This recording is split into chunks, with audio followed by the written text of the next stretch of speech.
Himas rehas ang isang lalaki matapos madakip ng PNP sa bisa ng warrant of arrest sa paglabag sa Republic Act 9165 o Comprehensive Dangerous Drug Act of 2002 sa Cebu City. Yan ang report ni Patrolwoman ni Kia Caniedo.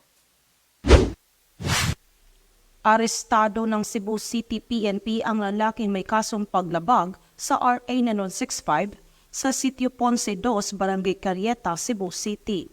Kinilala ni Police Major Romeo Dorano Caacoy Jr., Station Commander ng Police Station 4, Cebu City Police Office, ang suspect na si Arnaldo, 27 anyos at residente ng Sitio Ponce 2, Barangay Carieta, Cebu City.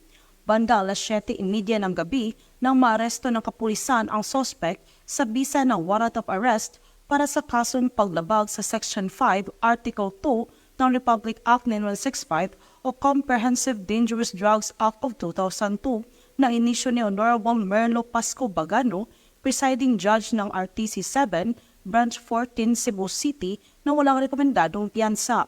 Kasalukuyang nasa kustodiya ng Police Station 4, Cebu City Police Office ang suspect habang pinagbibigay lang nasa kinakulang korte ang pagkahuli nito.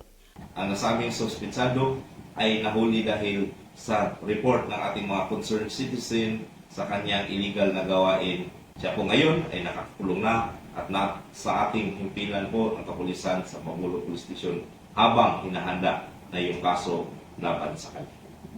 Patunay lamang na ang Cebu City PNP ay patuloy sa pagpapatupad ng kanilang sinumpaang tungkulin kontra sa lahat ng uri ng kriminalidad upang magkaroon ng mas maunlad na bansa para sa sambayan ng Pilipino tungo sa isang bagong Pilipinas. Mula dito sa Cebu City, ako yung Police News Network Correspondent, Patrolwoman ni Kia Caniedo, alagad ng batas, tagataguyod ng balitang pulis. Maraming salamat sa Patrolwoman Caniedo.